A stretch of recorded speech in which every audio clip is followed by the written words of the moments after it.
ஒரு சிங்கம் எப்படி தோத்துச்சு அப்படிங்கிறத நம்ம இந்த ஷார்ட் ஸ்டோரியில பார்க்க போறோம். உங்களுக்கு பிடிக்கலனா கண்டிப்பா ஸ்கிப் பண்ணிக்கோங்க.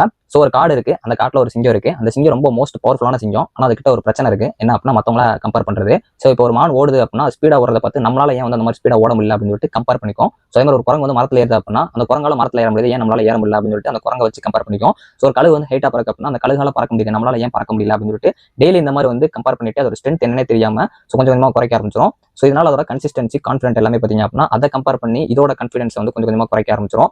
ஸோ இந்த டைம்ல ஒரு ஆமை வந்து வருது. அந்த ஆமை வந்து என்ன சொல்லுது அப்படின்னா ஸ்லோவா இருந்தாலும் நம்மளால வந்து ஸ்டெடியா வின் பண்ண முடியும் அப்படின்னு சொல்லுது. அதுபோக அந்த சிங்கத்தை பார்த்து அது சொல்லுது, ஸோ நீ வந்து மானோ இல்ல வந்து குரங்கோ இல்ல வந்து கழுவோ கிடையாது, நீ சிங்கம். ஸோ உன்னோட ஸ்டேஜ்ல நீ எப்படி இருக்கணுமோ அது மாதிரி யோசிக்கணும், மற்றவங்களை கம்பேர் பண்ணி பார்க்காத அப்படிங்கிற மாதிரி வந்து சொல்லுது.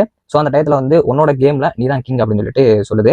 ஸோ இதுக்கப்புறம் அந்த சிங்கம் வந்து கொஞ்சம் கொஞ்சமா வந்து அதோட டேலண்ட்டை இன்க்ரீஸ் பண்ணிக்கணும், மற்றவங்களை நம்ம கம்பேர் பண்ணக்கூடாது அப்படிங்கிற மாதிரி அது திங்க் பண்ண ஆரம்பிக்கும். ஸோ அதுக்கப்புறம் வந்து அந்த சிங்கம் வந்து கொஞ்சம் கொஞ்சமா அதோட கன்சிஸ்டன்சி ப்ராக்டிஸ் அது போக வந்து அதால முடிஞ்ச அளவுக்கு எஃபோர்ட்டை போட்டு நிறைய வந்து ட்ரை பண்ணி அதுக்கப்புறம் ஒரு காட்டோட சிங்கமா மாறுது. ஸோ அது வந்து காட்டோட ராஜாவா மாறுது. ஸோ அப்பதான் வந்து லைன் இஸ் ஏ கிங் அப்படின்னு சொல்லிட்டு அந்த ஆமையை பார்த்து சொல்லுது. ஸோ அதில் ட்விஸ்ட் என்ன அப்படின்னா அந்த ஆமை அப்படிங்கிறது வந்து ஏற்கனவே இதுக்கு முன்னாடி ஒரு சிங்கமா இருந்த ஒரு லேசினஸா இருந்தா மற்றவங்களை கம்பேர் பண்ணிட்டு இருந்தனால இப்படி ஒரு ஆமையா மாறி இருக்கு.